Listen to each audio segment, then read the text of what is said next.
शरद ऋतुको मध्यरात, मौसम न जाडो न गर्मी। नेदरल्यान्ड्सको रोटरडाम शहरको एक छेउमा स्केल्ड नदीको किनारमा कसैको प्रतीक्षा गर्दैछु। रात सुनसान छ, मानिसको चहल पहल पातलो छ। आम्स्टरडाम जस्तो कोलाहल छैन, यद्यपि शून्य पनि छैन।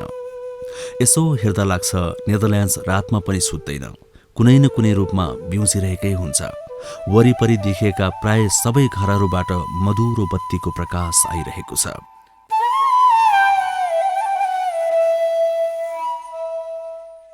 पर देखिएको समुद्रको केही भाग र नजिकै रहेको नदीको पानीमा बत्तीको प्रकाश परेर सुन्दर देखिएको छ। कतिपय घरहरू नदीमै जोडिएर बनाइएका हुनाले पानी तिनलाई छोएरै बग्ने गर्छ। नयाँ पुराना सबै थरी घरहरू। कुनै एक घरबाट चर्चित डच गायिका एम्मा हिस्टर्सको गीत वार गाजे हिन बजिरहेको आवाज आइरहेछ।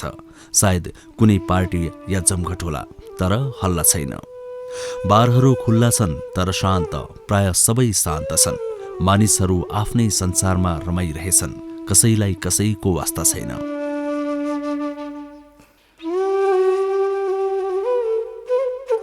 म ताडको रुखमुनि एउटा फलामको मेचमा बसेर बाटो हेर्दैछु आफ्नो समयकी एक बेस्याको, जसको नाम हो सिएन हुर्निक। वास्तविक नाम क्लासिना मारिया हुर्निक भए पनि सिएन हुर्निक नामले प्रसिद्ध। पेशाले एक मोडल र बेस्या भए पनि चर्चामा आउनुको कारण अर्कै छ। आफ्नो छोटो जीवनकालमा करिब 2100 चित्र बनाएका विश्व प्रसिद्ध चित्रकार भिन्सेन्ट भ्यान गगकी प्रेमिका हुन् उनी। जसले भ्यान गगको माया जाँच गर्न आफ्नो कान काटेर उपहार दिन सक्छौ भनेपछि गगले तुरुन्तै गएर एउटा कान काटेर हातैमा बोकेर रगत चुहाउँदै ल्याएका थिए।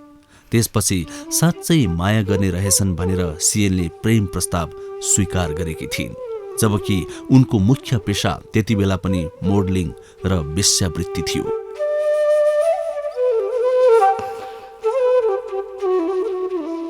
पूर्व प्रेमीहरूबाट 2 जना सन्तान जन्मिसकेका थिए र तेस्रो जन्मिने तयारीमा थियो, अर्थात् गर्भवती थिइन्। तर पनि भ्यान गगले त्यसको परवाह गरेनन्, प्रेमिका स्वीकारे। सँगै बस्न थालेपछि 2 सन्तान जन्मे, तर उनीहरू जम्मा 3 वर्ष मात्र सँगै रहे, त्यसपछि छुट्टिए। सिएन हुर्निकले पछि आफूभन्दा 11 वर्ष कान्छो केटासँग बिहे गरिन्। उसँग पनि कुरा नमिलेर छुट्टिएपछि 54 वर्षको उमेरमा संसार, जीवन र प्रेम सबैसँग हारिन् र रोटरडाम नजिकै स्केल्ड नदीमा हाम फालेर आत्महत्या गरिन्।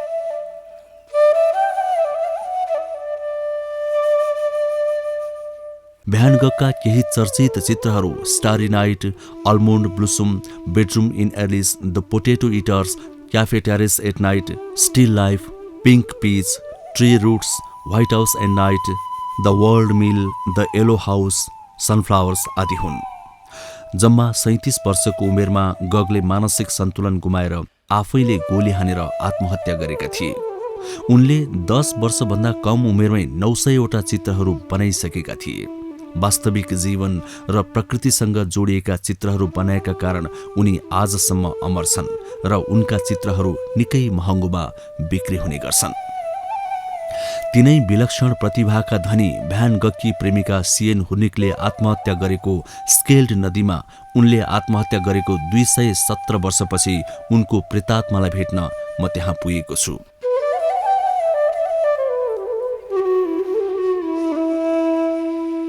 मोडलिङ पेसामा पनि लागेकी, बाहिरबाट हेर्दा निकै सुन्दर र सुखी देखिए पनि वास्तविक जीवनमा भने सुख भन्ने कुराको कहिल्यै आवाज गर्न नपाएकी सिएन यो ठाउँमा हरेक रातको 1 बजे आउँछिन् भन्ने जानकारी पाएकोले मैले उनीसँग सम्पर्क गरेर आजलाई समय मिलाएको छु।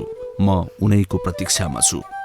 टेलिभिजनको निकै चर्चित कार्यक्रम द नेक्स्ट म्यान अर्थात् अर्को मान्छेमा उनीसँग अन्तर्वार्ता गर्न पूर्व तयारीको लागि भेट्न आएको हुँ। रातको 12:30 बजेको छ। आधा घण्टा अझै बाँकी छ। म निकै उत्साहित छु। कता कता डर पनि लाग्दैछ, भूतसँग भेट्दैछु। तर यसअघि भर्चुअल कुरा गर्दा उनले जुन शालीनता र भद्रता प्रस्तुत गरिन् त्यसबाट केही ढुक्क छु।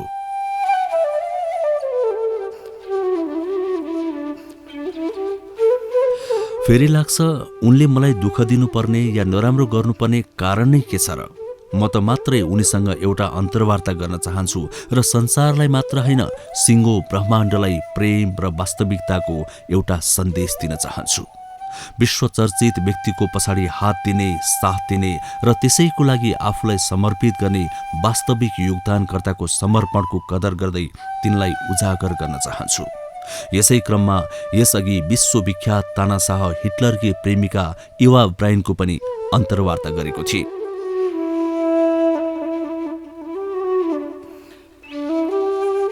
अब बिस्तारै प्रेतहरू आउन सुरु गर्छन्। नेदरल्यान्ड्समा राति 12:30 बजेदेखि 3:30 बजेसम्म 3 घण्टाको लागि प्रेतहरूलाई बाहिर आउने अनुमति छ। अरू समय आउन पाउँदैनन्। कोही एक्लै आएका छन्, कोही साथीसँग र समूहमा पनि आएका छन्।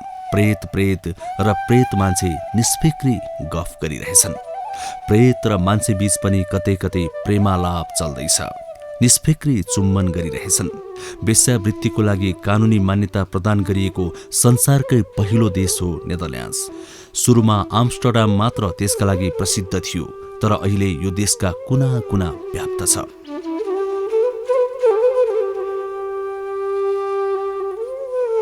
अहिले त प्रेतलाई पनि वेश्यावृत्ति गर्न मान्यता र अनुमति दिइएको छ। त्यसैले केही प्रेतहरू ग्राहकको खोजीमा छन्। प्रेतका ग्राहक जिउँदा मानिस र जिउँदा मानिसका ग्राहक प्रेत पनि हुन सक्छन्। यो फरक र अनौठो अनुभव सँगाल्न संसारभरिका मानिस यहाँ आउने गर्छन्। कोही कसैसँग डराउँदैनन्।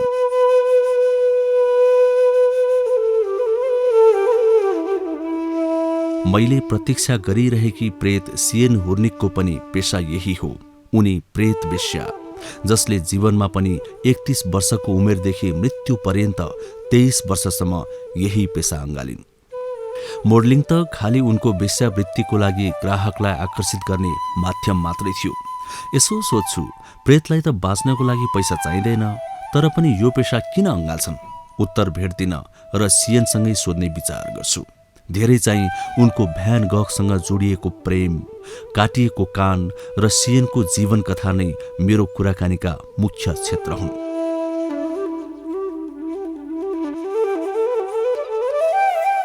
एक्कासी देख्छु विश्व प्रसिद्ध अमेरिकन वेश्या डोलार्स फ्रेन्च मतिरै आउँदैछिन्। छक्क पर्छु र सोध्छु, संसारभरिका मानिस मात्र होइन, प्रेत पनि यहाँ जिउँदा मानिससँगको सहवास अनुभव गर्न आउने रहेछन्। एक मनले सोध्छु, गफ गरौँ कि? फेरि सोध्छु, होस्, आज मेरो लक्ष्य अर्कै छ, उद्देश्य अर्कै छ। हसिलो मुद्रामा सुन्दरी डोलार्स मेरै दिशामा आउँदैछिन्, जसलाई युवा अवस्थामै सन् 1995मा अमेरिकाको एटलान्टा सहरमा अपरिचित व्यक्तिले चक्कु प्रहार गरेर हत्या गरेका थिए। हत्याराको पहिचान अहिलेसम्म पनि भएको छैन। नजिकै आइपुगेपछि हात उठाउँदै हाई भन्दै जान्छन्। प्रत्युत्तरमा म पनि हेलो भनिदिन्छु। यहाँको चहल पहल र वातावरण देखेपछि म भित्र रहेको अलिअलि डर पनि पुरै भाग्छ। अब म पुरै निर्धक्क छु, मात्र सिएनको प्रतीक्षा छ।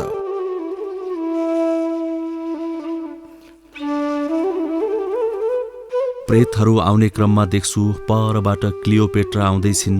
हालसम्म संसारकै सुन्दर र कामुक महिला मानिने क्लियोपेट्रा कुनै समय मिश्रकी साम्राज्ञी थिइन्। भनिन्छ सुन्दर बन्नको लागि उनी दैनिक 700 गधाको दुधले नुहाउने गर्थिन्। रोमका महान सम्राट जुलियस सिजर लगायत 100 पुरुषसँग सम्बन्ध राखेकी क्लियोपेट्रा सुन्दरी मात्रै नभएर अत्यन्तै चलाख र धनी पनि थिइन्, जसले सत्ता हत्याउनका लागि आफ्नै भाइलाई विष पिलाएर मारेकी थिइन्। तर उनको आफ्नै मृत्यु पनि जम्मा 39 वर्षको उमेरमा निकै दुःखद किसिमले भयो। कसैले विष सेवन गरेर त कसैले अरू कारणले मृत्यु भएको भने पनि उनले मर्नका लागि विषालु सर्प मगाएर आफैले नितम्बमा टोकाएर मरेको कुरा बढी सुन्नमा आउँछ। जे होस्, मृत्यु सहज थिएन। उनी पनि यहाँ पक्कै शारीरिक तृष्णा मेटाउन आएकी अनुमान गर्छु। जीवनमा 101 पुरुषसँग सम्बन्ध राखेर त्यत्रो राज गरेर संसार हल्लाएको व्यक्ति पनि मृत्युपछि यसरी प्रेत बनेर एक्लै भौतारिँदै हिँडेको देखेर संसारको वास्तविकता थप बुझ्ने मौका पाउँछु।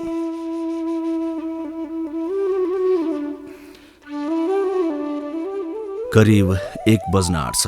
परबाट एकजना दुब्लो पातलो अग्लो प्रेत मतिर आउँदैछ। म अनुमान गर्छु पक्कै सिएन हुनुपर्छ। मैले यही लोकेसन दिएको हुनाले पक्कै मै हो भन्ने बुझेर यता आउँदै गरेकी जस्तो लाग्छ।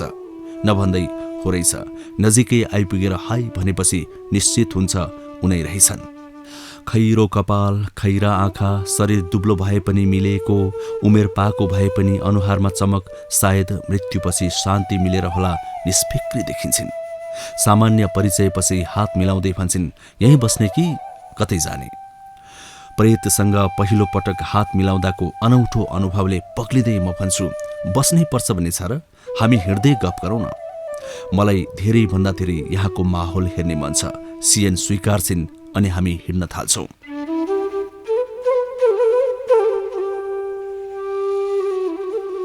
हाम्रो बस्तीमा हामी हिँड्दा परिचित भेटिए जस्तै उनका थुप्रै परिचित भेट्छिन् र हलो हाई गर्दै हिँड्छिन्। रोटरडाम युरोपकै सर्वाधिक ठूलो र व्यस्त बन्दरगाह हुनाले ठूला ठूला जहाजहरू आउने जाने क्रम चलिरहेछ। समुद्रको पानीमा परेका बत्तीका प्रतिबिम्बले वातावरण फरक बनेको छ। म यही अनौठो रङ्गीन संसारमा एक प्रेतसँग वार्ता गर्दैछु। हिँड्दै जाँदा हामी कहिले स्केल्ड नदी किनारमा पुग्छौँ, कहिले विशाल समुद्रको किनारमा पुग्छौँ, कहिले बडे मानको जहाज छेउ पुग्छौँ, कहिले सुन्दर बगैँचा छेउ त कहिले पुराना घरहरूको बस्तीमा पुग्छौँ। जे होस्, यात्रा अनौठो मात्र होइन, कौतूहलपूर्ण पनि छ। म कुराकानी सुरु गर्छु। सन्चै छौ? उनी हाँस्छिन्।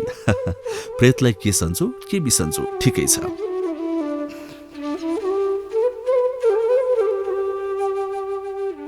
म सुरुमै सामान्य चासो राख्छु। वेश्याहरूको लागि त नेदरल्यान्ड्सको सबैभन्दा प्रिय ठाउँ आम्स्टरडाम हो, तर हरेक रात तिमी उता नगएर किन यहाँ आउँछौ? हो, तिमीले भनेको ठिक हो। सबैभन्दा पहिला वेश्यावृत्तिले मान्यता पाएको ठाउँ पनि आम्स्टरडाम हो, तर यो ठाउँसँग मेरो अर्कै सम्बन्ध छ। मैले आत्महत्या यहीँको स्केल्ड नदीमा गरेकी थिएँ, त्यसैले जीवन अन्त्यको त्यो स्मरणलाई सम्मान गर्दै म यहीँ आउने गर्छु। कहिलेकाहीँ त्यता पनि जान्छु। त्यसपछि उनले मेरो बारेमा सामान्य चासो राख्छिन्। तिमी के पो भन्दै थियौ रे तिम्रो नाम? म एउटै प्रश्नमा धेरैवटा उत्तर दिन्छु। मेरो पनि तिम्रो जस्तै दुईवटा नामहरू छन्। बुवा आमाले राखिदिएको नाम दीपक, आफैले राखेको नाम समीर। म चाहिँ नेपालबाट आएको। नेपालको टेलिभिजन च्यानल नेपाल टेलिभिजनमा एउटा कार्यक्रम प्रस्तुत गर्ने गर्छु। त्यसैमा तिम्रो अन्तर्वार्ता गरौँ भनेर आएको।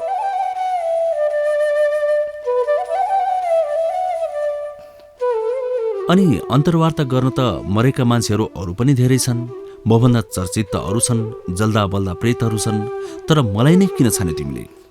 हेर, म ती चर्चित मान्छेसँग होइन, तिनलाई चर्चित बनाउने अर्को मान्छेसँग अन्तर्वार्ता गर्छु, जसको योगदानको कदर यो समाजले बिरलै गर्छ। फरक प्रसङ्ग उठाउँछु। भो छोडौँ यो कुरा, मूल विषयमा प्रवेश गरौँ। सुन न, भ्यान गगले साँच्चै तिमीलाई कान काटेर दिएका हुन् त? कसैले त उनका निकै मिल्ने साथी गुवा गुइनसँग झगडा गर्दा काटिएको पनि भन्छन् नि, के हो खास कुरा? कसैले त्यसो भनेको पनि सुनेको छु। उनीहरूको झगडा पर्दा काटेका हुन सक्छन्, तर मलाई ल्याएर दिएपछि म विश्वास गर्छु कि त्यो कान काटेको मेरै लागि हो। तिमीलाई भ्यान गगको थोरै पृष्ठभूमि भन्छु। यो त तिमीलाई थाहै होला कि उनको मृत्यु जम्मा 37 वर्षको उमेरमा भयो। त्यसको कारण पनि उनको अव्यवस्थित जीवनशैली र रक्सी थियो। उनी एक पादरीका छोरा थिए, त्यसैले उनको बाल्यकाल सुखद नै बित्यो। सायद त्यसैले होला उनी सानैदेखि एकोहोरो र मुडी स्वभावका थिए। उनले म चित्रकार बन्छु, अमर बन्छु भनेर चित्र बनाएका हैनन्। पहिला रहरले र पछि बाँच्नको लागि चित्र बनाएका हुन्। यो प्रसिद्धि त संयोग मात्रै हो। उनको सहारा उनका भाइ थियो मात्रै थिए, जसले उनलाई केही पैसा दिन्थे, तर त्यो पर्याप्त हुँदैनथ्यो।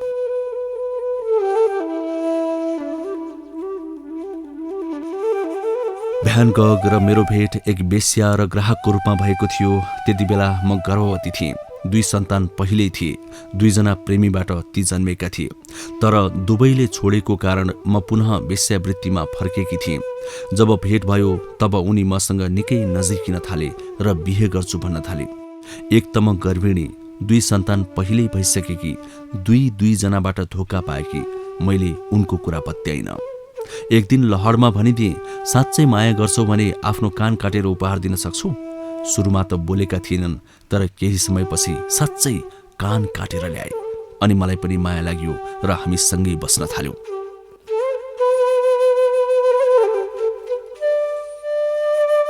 हामी हिँड्दैछौँ लक्ष्यविहीन यात्रीहरू, घोडालाई जता लैजान्छ त्यतै जान्छौँ, तर सहर बाहिर जाँदैनौँ, त्यहीँ वरपर र समुद्र किनारमा घुमिरहन्छौँ। म सिलसिला जोड्छु। त्यसपछि गर्भमै रहेको र अर्को एक गरी मेरा 2 सन्तान जन्मिए। अब मेरा 4 जना सन्तान भए। अगाडिका 2लाई आमा र भाइकोमा छोडेकी थिए। यता भ्यान गगको परिवारलाई हाम्रो सम्बन्ध स्वीकार्य थिएन। हामी जम्मा 3 वर्ष मात्रै सँगै रह्यौँ। पछि सन् 1883 उनी मलाई छोडेर चित्रकारिता गर्न भनी द्रेन्थे गए। त्यसपछि कहिल्यै फर्केर आएनन्। त्यसको 7 वर्षपछि सन् 1990 उनले आफैले गोली हानेर आत्महत्या गरे। कसैले उनलाई एकजना बालकले अन्जानमा गोली हानेको र बालकलाई दोष नदिन त्यो दोष आफैले लिएको पनि भन्ने गर्छन्। जे होस्, उनको मृत्यु एक गहुँ बारीमा गोली लागेर त्यसको 2 दिनपछि भएको हो। जीवनका अन्तिम दिनहरूमा उनको मानसिक अवस्था पनि खलबलिएको थियो भन्छन्।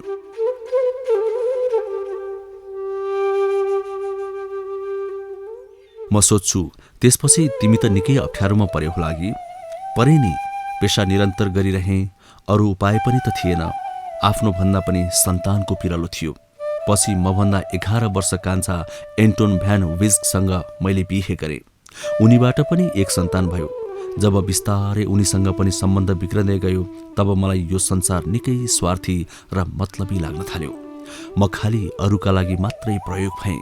अरूको खेलाउने, शारीरिक तृष्णा मेट्ने र सन्तान उत्पादन गर्ने साधन भइदिए जस्तो आभास भयो। बिल्कुल एक्लो र निरीह भएँ। त्यसपछि यो संसारबाट बिदा लिने निर्णय गरेर सन् 1904 नोभेम्बर 4 का दिन यहीँको स्केल्ड नदीमा हाम फालेर जीवन त्यागिदिए।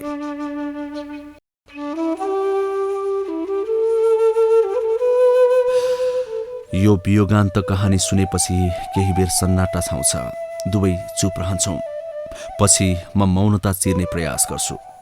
भ्यान गगको त्यो विश्व प्रसिद्ध चित्र छ नि दुःख, त्यो चाहिँ कति बेला बनाएका हुन्? त्यो म गर्भवती भएको बेलामा मलाई अर्की छोरी लिएर बस्न लगाएर बनाएका हुन्। उनी र म सँगै भएपछि त उनले मेरो शरीर र हाउभावको धेरै चित्र बनाए। मलाई लाग्छ उनले मलाई प्रेम गरेनन्, खालि चित्र बनाउने र तृष्णा मेट्ने साधन बनाए। भेट भएको सुरुमा कान काटेर दिनु त खालि जवानीको जोस र पागलपना थियो, प्रेम थिएन। प्रेम गर्ने मान्छेले त दुःखको बेलामा त्यसरी अलपत्र छोडेर कसरी जान सक्छ? उनलाई खालि चित्र बनाउन र रक्सी पिउन पाए पुग्थ्यो।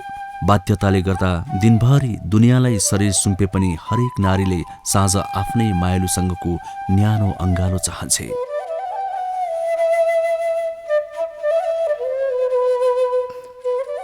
तर मैले उनीसँग हुँदा पनि क्रमशः त्यो गुमाउँदै गएँ। पछि त छोडी नै दिए। मलाई छोडेर जोसँग द्रेन्थे गए उनीसँग पनि रक्सी पिएर मारामार झगडा गर्थे रे। त्यसैले उनीहरूको मित्रता पनि टुटेछ। वास्तवमा भ्यान गगले मलाई मात्र होइन, आफैलाई पनि प्रेम गरेनन्। नत्र त्यस्तो अद्भुत क्षमता भएको मान्छेले जम्मा 37 वर्षको उमेरमै त्यस्तो दुःखद मृत्युवरण गर्नु पर्थ्यो र? जब उनको मृत्यु भयो त्यसपछि मात्रै उनका चित्र र उनको बढी चर्चा भयो। बाँचुन्जेल खासै चर्चा भएन। मैले आत्महत्या गर्नुभन्दा जम्मा 12 दिन अगाडि वर्डेन्जिल ग्यालरीमा भव्य रूपमा उनका चित्रहरूको प्रदर्शनी भयो। धेरै चित्रहरू महँगोमा बिक्री भए। यो खबर सुनेर एकमनले खुसी पनि लाग्यो, किनकि तीमध्ये धेरै चित्रमा मै थिए। तर यसकारण दुःख पनि लाग्यो कि उनले त्यो खुसी बाँचेर देख्न पाएनन्।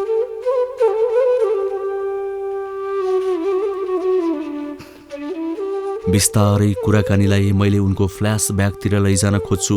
उनको अनुमति लिएर सोध्छु, तिम्रो पारिवारिक पृष्ठभूमि चाहिँ के थियो? अनि तिमीले वेश्यावृत्तिलाई पेशा बनाउनुको कारण चाहिँ? सिएन खल्तीबाट चुरोट निकालेर सल्काउँदै भन्न सुरु गर्छिन्। मेरो बुवा एक भरिया हुनुहुन्थ्यो। उहाँका 10 जना सन्तान थिए र तीमध्ये म एक थिएँ। म 25 वर्षकी हुँदा बुवा बित्नुभयो। त्यसपछि घरको बोझ आमा र ममा थुप्रियो। एकजना भाइ थिए जो कुर्सी बनाउने काम गर्थे। अरू भाइ बहिनी सानै थिए। तिनै कुर्सी बनाउने भाइले थोरै सहयोग गर्थे, तर घर चलाउन निकै गाह्रो थियो। मैले थोरै मोडलिङ पेसा त्यसै बेला पनि गर्थेँ, तर पैसा खासै राम्रो आउँदैनथ्यो। पकेट खर्च पनि पुग्दैनथ्यो। त्यसपछि आमा र म दुवै एक चर्चको भान्सामा काम गर्न थाल्यौँ। काम गर्दै जाँदा त्यही काम गर्ने एकजना सहकर्मीले मलाई यो उपाय बताइन्। पार्ट टाइम कल गर्लको रूपमा काम गर्ने सल्लाह दिइन्। त्यसपछि मैले उनीसँगै सहकार्य गरेर त्यो काम सुरु गरेँ। पछि त्यसैमा पूर्णकालीन भएँ। त्यतिखेर म जम्मा 31 वर्षकी थिएँ। जवानी थियो, सुन्दर थिएँ, ग्राहकहरू खोजी खोजी आउँथे।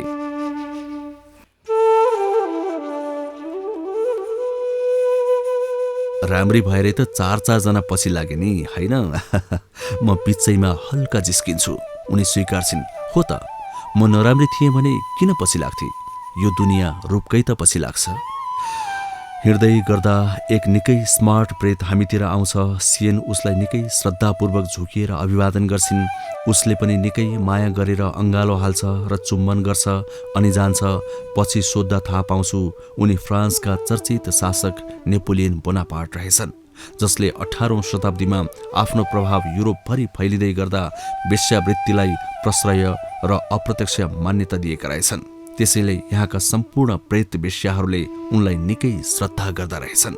यो अर्को एक फरक र अकल्पनीय सत्य सिएनबाट थाहा पाएपछि म सोध्छु, हामीले इतिहासमा पढेका संसारका चर्चित र अन्य व्यक्तिहरूका पनि जीवनका यस्ता फरक पाटाहरू कति होलान्, जुन थाहा पाउँदा अनौठो लाग्छ।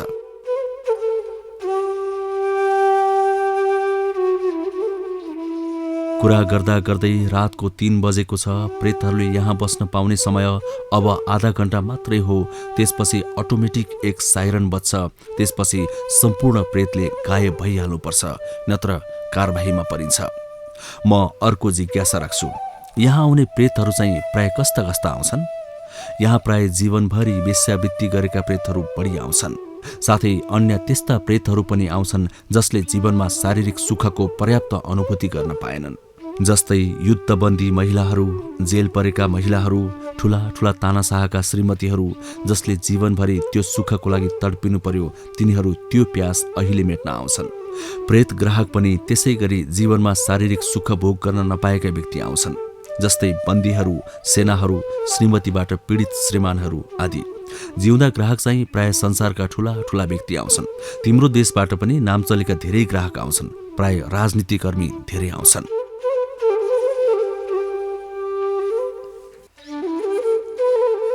म अघिदेखि मनमा उठेको फरक प्रसङ्ग उठाउँछु।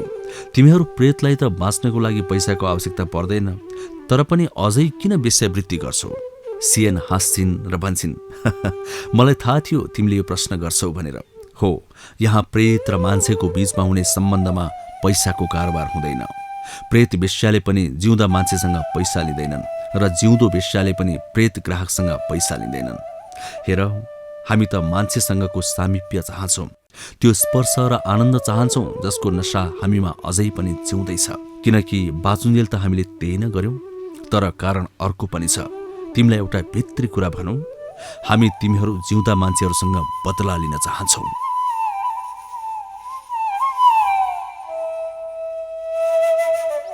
मेरो उडेको होस हवास देखेर उनी हाँस्छिन् र थप्छिन्, नडराऊ, म तिमीलाई केही गर्दिन।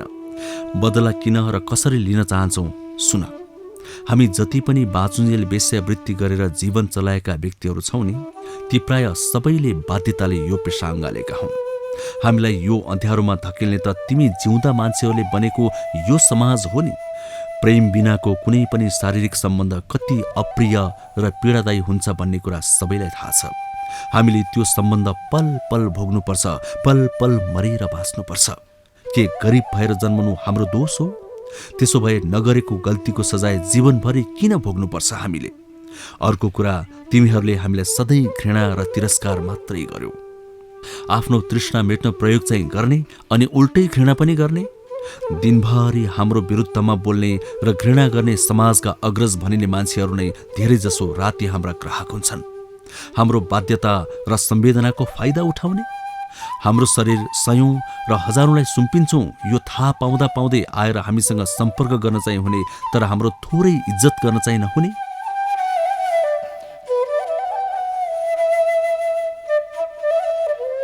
यो पीडाले रोई रोई शरीर बेचेर जीवन चलाउने वेश्याहरू संसारमा लाखौं छन्, जसले प्रत्येक दिन बाँच्नको लागि स्वाभिमान र अस्मिता मार्नु परिरहेको छ। यतिसम्म कि संसारका ठूला ठूला लेखकहरू समेत हाम्रो बारेमा या हाम्रा पीडा लेख्न समेत चाहदैनन्। त्यसैले हामी पूर्व जन्मका वेश्या प्रेतहरूले भेला गरेर यो पेशा पुनः अपनाएका हौं, ताकि तिमी जिउँदा मान्छेहरूलाई यो दलदलमा कुनै न कुनै रूपमा डुबाइरहन सकौं, साथै हामीलाई इच्छा लागेको बेला आनन्द लुटिरहन पनि सकौं। नत्र तिमीहरूले यो पेशा निरन्तर गरेनौ भने त हामीले कसरी त्यो आनन्द लिने कुरा यहाँ पनि छ। त्यसैले यो पेशा नमरोस् भनेर हामी अब संगठन नै बनाएर यसलाई संसारका कुना कुनामा विस्तार गर्ने योजनामा छौं। तिम्रो देशका पनि केही शहरहरू हाम्रो लिस्टमा छन्। ती शहरहरूमा हामी हाम्रो संगठन विस्तार गर्नेछौं र तिमीहरूले शरीर बेच्न बाध्य बनाएका तिम्रा चेलीहरूले मृत्यु पर्यन्त तिमीहरूसँग पनि बदला लिनेछन्। तिम्रो सिंगै समाजलाई वेश्यावृत्तिको अँध्यारो खाडलमा धकिल्नेछन्। त्यसपछि ती पीडित चेलीहरूको आत्माले थोरै भए पनि शान्ति पाउनेछ।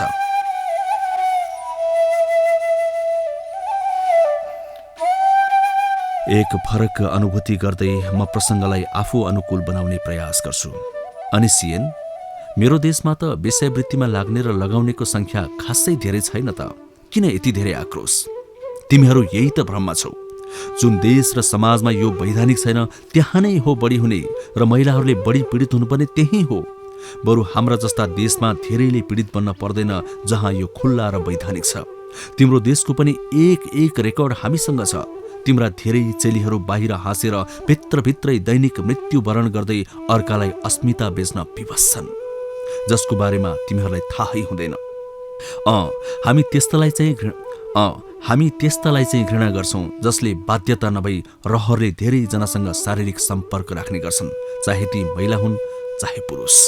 तिनले गर्दा पनि बाध्यताले यो पेशा अपनाउनेलाई समाजले नराम्रो सोच्न मलजल गरेको छ। हाम्रो संगठन संसारभरि विस्तार भएपछि त्यस्ता विकृत धोकेबाजहरूलाई हामी छानी छानी बदला लिनेछौं। उदाहरणको लागि क्लियोपेट्रा, जसले सौख पूरा गर्न र शक्ति हत्याउन शरीरको प्रयोग गरेकी थिइन्।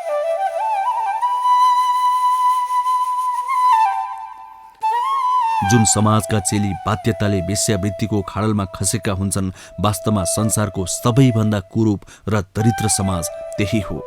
र आफ्ना चेलीलाई त्यसमा प्रत्यक्ष अप्रत्यक्ष खसाल्ने व्यक्तिहरू नै संसारका सबैभन्दा ठूला अपराधी हुन्। त्यो कुरूप र दरिद्र समाज थाहै नपाई एक अध्यारो भविष्य र अकाट्य पाप बोकेर केवल चलिरहेको हुन्छ, बाँचेको हुँदैन। जबरजस्ती घृणित नाम दिइएका वेश्याहरूको आँसुले हरेक निमेषमा पोलिरहेको हुन्छ त्यो समाजलाई, र हामी थप घरानी बनाउन चाहन्छौं ती सम्पूर्ण समाजलाई।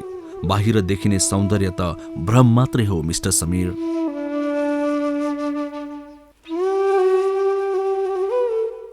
सिएनको आत्मविश्वासपूर्ण र दृढ उत्तरले म पसिना पसिना हुन्छु। जिउँदा मान्छेहरूप्रति प्रेतहरूको विजयी दम्भ देखेर छक्क पर्छु। यति गहिरोसँग मैले आफ्नै समाजको बारेमा आजसम्म पनि अध्ययन गर्न नसकेकोमा आत्मग्लानि महसुस गर्छु। सम्भावित भविष्यको कल्पनाले छटपटी हुन्छ। साइरन बज्छ, 3:30 भएछ। सिएन हतार मसँग विदा भएर अन्तर्वार्तामा आउने बाचा गर्दै तुरुन्तै अलप हुन्छन्। वरिपरि हेर्छु, प्रेतहरू सबै अलप छन्। कति अनुशासित, जिउँदा मान्छे मात्रै बाँकी छन्। घुम्दै घुम्दै सुरुमा सिएनको प्रतीक्षा गरिरहेको ताडको रुख नजिकै आइपुगेको छु। सामुन्ने स्केल्ड नदीको सिएनले आत्महत्या गरेको ठाउँ छ। अनौठो भेटघाटको स्मरण गर्दै बाटो लाग्छु। प्रेतसँगको एक रात मलाई सिंगै एक युग जस्तो लाग्छ, किनकि यत्रो जीवनकालमा कहिल्यै थाहा नपाएका र कहिल्यै नसोचेका धेरै कुराहरू एकै रातमा थाहा पाउँछु। युगको मापन समयले होइन, चेतना र परिवर्तनको अनुपातले गर्दो रहेछ। एक सिंगै युग प्राप्त गरेकोमा रोटरडाम सहर, सिएन हुर्निक र भ्यान गगहरूलाई धन्यवाद दिन्छु।